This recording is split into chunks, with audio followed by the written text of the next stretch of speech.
look at anyway, and seeing that it's actually out there like that. I just wanted to say a couple of things. The V for Victory campaign, it really should be stressed.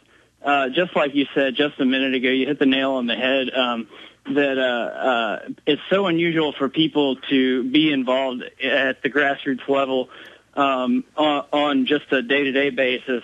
If there's not a campaign or something going on, it really does get people's attention. And exactly. People start thinking of political action as something that's only done seasonally, and then it's only the candidates the media tells you about that you focus on. Political action is about being informed when you're on the jury, the grand jury. It's about being involved in the school board. It's about being involved in the lawmaking at your city council. It's about knowing your state legislators. It's about talking to your neighbors. It's about being on the soapbox. I mean, and, you know, when this country was free, almost everybody went down to the county square if they had a problem and got on the soapbox. And, you know, people went in and demanded their sheriff behave properly if he was violating rights. And people were aggressive. They jealously defended liberty, knowing that it was the fount or the engine, the progenitor of everything that was good. And so this is really a rediscovery of freedom. As Thomas Jefferson said, educate the people generally in the systems of liberty and freedom, and tyranny will evaporate like phantoms at dawn. And that's exactly what we're talking about, like mist on the ground, you know, out in the field, the sun comes up, it burns off. And we've got to put that light of sunshine, of truth on things, and it will dissipate, Adam. I completely agree, and I just have to say that it's really important. You know, people don't need to be chickens about it. It's really important. You call your senator and your representative and whatnot, and register your support or your disagreement with a given thing. Tell them who you are. Tell them your name. Tell them make sure they know you're their constituent. You know, don't be afraid to go out on the street and be seen hanging up the flyers. I've had people say, you know, well, police are going to be after you over this. Well, you know what? That's the problem. And that's the whole reason that I'm out there doing it, you know, not to get them after me, but because they're after free speech and everything that we are supposed to stand for here. Well said. Appreciate the call. A lot of great calls today. Jesse in Pennsylvania, you're on the air. Hello? Hey, Jesse, welcome. How may I serve you? Welcome aboard. Oh, hey, Alex. Thanks for taking my call. I just wanted to actually touch on the propaganda issue that one of your previous callers was, I think, commenting on. I just want to say I see it every day in my everyday life. I walk to the TV, then I can point it out as soon as I walk to the computer. I mean, a lot of people think that it's made to make you dumb down, which it is very true, but I think there's a lot more scientific agenda behind it from the people creating this, you know, the movies and such. And I see it every day with people watching Jersey Shore. I mean, they don't understand what they're getting into just by watching it every day and getting obsessed with it and such. And I just wanted to get your thoughts and comments on that. And well, you know, I mean, people are sucked in to entertainment and hype and pablum and surface issues, and that becomes what they're experts on, is Jersey Shore or the NFL, and then they don't spend time with their children. They're not informed about the Bill of Rights and Constitution. They're not informed about history, and so they don't recognize hardcore oppression and this iron curtain of tyranny that's descending on us. But remember, it's never a majority that defeats corruption. It's always a highly informed, highly motivated, agitated minority. And if it was 3% that started the Revolutionary War, 5% roughly that won it, against the greatest military in world history at that time, who'd never been defeated, and who a few years later went on to defeat Napoleon, of all people, you know, the British military, then what can we do now with the info war? So we do get focused on trying to wake the zombies up, and a lot of them are waking up. Or even if they wake up, they're still so passive, they're still just spectators, they don't take action. It only takes a highly motivated minority to change history. the globalists are a minority who were able to take over the banking system, the issuance of currency and credit. They believe they've got the power now to complete their world government, and we're going to see what happens. But we're in a life and death situation. I mean, if the globalists win, we have no future. I appreciate your call. Let's talk to Chuck in Nevada. Chuck, you're on the air. Hello? Hey, buddy, go ahead. Hey, Alex, how are you? Good. I wanted to comment on your earlier caller who was commenting on the idea of the far right and like Donald Trump criticizing or coming out against or attacking Ron Paul. I personally welcome it because for me, I think enough people are awake now where that just energizes everybody when those people come out attacking him at this point. Well, absolutely. It shows that they're scared of him when they start saying he can't win, he can't win. I mean, back in 2007, 2008 into the election, the media just said, we're going to ignore Ron Paul, but he really stood out at the debates. They tried to do these hoaxes where they would say, oh, he's been discredited, and they'd freak out about the things he said, but he kept winning all of the phone polls and other polls. People kept saying they thought he was winning the debates. He calls them on the fraud that the majority of conservatives want war and want tyranny. Why does he keep winning last year, now this year, the coveted CPAC straw poll? Why is he now winning the scientific polls? He didn't do that in 2007, 2008. He won just the general polls. And so they're very scared of him.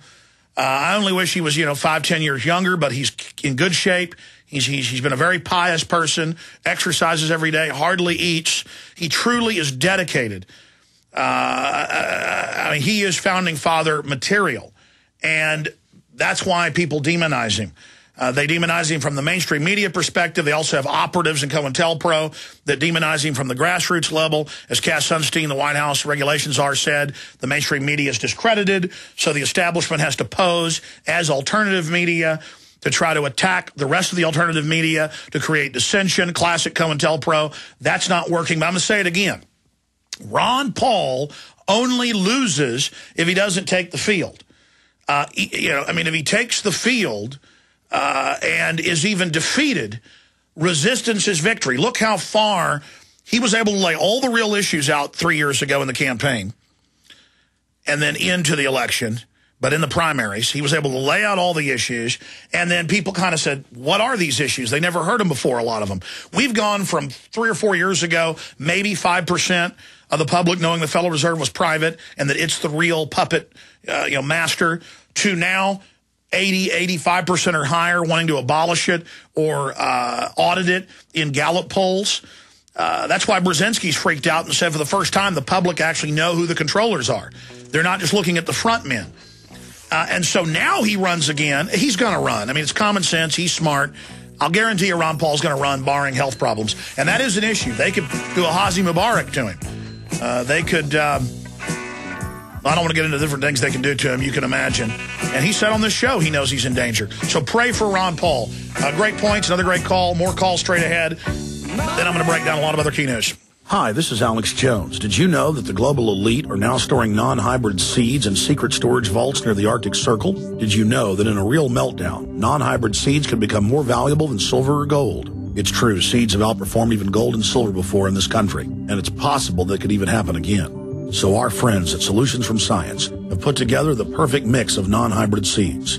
They call it a survival seed bank, and it can produce an endless supply of nutrient-dense food for you and your family. And here's the best part. These seeds have not been genetically modified in any way, and you actually get enough seeds to plant a full-acre crisis garden. So visit them today at survivalseedbank.com. That's survivalseedbank.com, or give them a call at 877-327-0365. That's 877-327-0365. Remember, in a real crisis, non-hybrid seeds are the ultimate barter item. This is Alex Jones for survivalseedbank.com. A very wealthy U.S. citizen is predicting that in 2011, we will witness the most important day in America in more than 50 years. He says it will change everything about our lives. The way you shop, travel, invest, educate your children, and even how you take care of your health and your own family. Now, this man has made some outrageous predictions over the years. The crazy part is, he's usually right. You see, he predicted the collapse of GM, Fannie Mae, Freddie Mac, and America's biggest mall owner, General Growth Properties. In fact, barons called his work a dire prophecy. Recently, he created a video, which you can watch online for free, detailing his biggest and most important prediction yet. And it's a real eye-opener. I can't stress this enough. You should at least watch this free video online today. He explains everything you need to know, including simple steps you can take to protect yourself. You can find the video at www.endofamerica3.com. That's endofamerica3.com. Watch the free video at www.endofamerica3.com. That's endofamerica3.com. We all know that Berkey water purification systems are the most trusted name in water filtration. As an authorized Berkey dealer for over 5 years and serving thousands of satisfied customers, the Berkey Guy offers amazing specials for Berkey water filtration systems. The Berkey Light systems include a set of self-sterilizing and recleanable black purification elements that purify water by removing chlorine, pathogenic bacteria, cysts, and parasites to non-detectable levels and remove harmful chemicals such as herbicides and pesticides. Order the Berkey Light system today, complete with 2 black Berkey elements for only $209, and the Berkey Guy will include 3 sport Berkey water bottles and ship everything to you free of charge. That's right, 3 sport Berkey water bottles and free shipping. An $87 value, yours free. Call the Berkey Guy at 1-877-886-3653. That's 1-877-886-3653. Or order online at goberkey.com. That's goberkey.com today. Federal agents, we are armed! What would you do if you knew all the things we knew? Would you stand up for truth? Or would you turn away too? Okay, we've got a lot of really important news to cover dealing with the situation in the Middle East. Obviously, protests spread to Saudi Arabia. Britain looking into freezing assets of Hosni Mubarak and associates. Former Egyptian leader has his residence in Israel, falls into coma after final speech. Very, very suspicious. Remember, our government said he's going to step down today, and he didn't step down, and boom, has a stroke. 3-4 days later, it's just barely leaking out in the news. That is all coming up. And I really wasn't going to talk about it, but Charlie Sheen did a radio interview, obviously, on the Dan Patrick Show Monday. I was actually with Charlie when he was talking on the phone to the producer of the show over the weekend. I was going with Charlie to a gym to work out, a private gym. When he set that interview up, and he went ahead and did the interview, and they asked, who's at your house? Or who's been hanging out with you now that you're clean? Who's there helping you? And he said, Alex Jones, and listed a couple other people. But Charlie is a good friend of mine, and in the 6 years I've known him, I've never seen him drink, never seen him use drugs, and he's a truthful guy. He's honest about it. He's done none of them until about, 7 months ago, got back into the wrong lifestyle, started drinking and doing other things, and he's now completely clean. And he is rehabbing. I mean, since he talked about it, I'll just mention it that, and it's also in the news that they're there doing urine tests every day, and he's completely clean. And we need to pray for him. That's why I said we need to pray for him, because nobody's perfect. Everybody has problems. And Charlie really is somebody that cares about liberty and freedom. His dad does. His brother does. His brothers, his mom. And he's a good guy, and I really pray that he can stay sober. Of course, in his last interview with Patrick, he joked around. And I mean, that's what Charlie's doing. He's fighting this stuff with humor. And I've challenged Charlie, because he's told me basically the whole story, to set the record straight, because about 90% of what you hear is just completely made up. Just completely made up. And I'm just going to leave it at that. Until the future. But we've got this clip of Dan Patrick's show, and it's made big national news, obviously.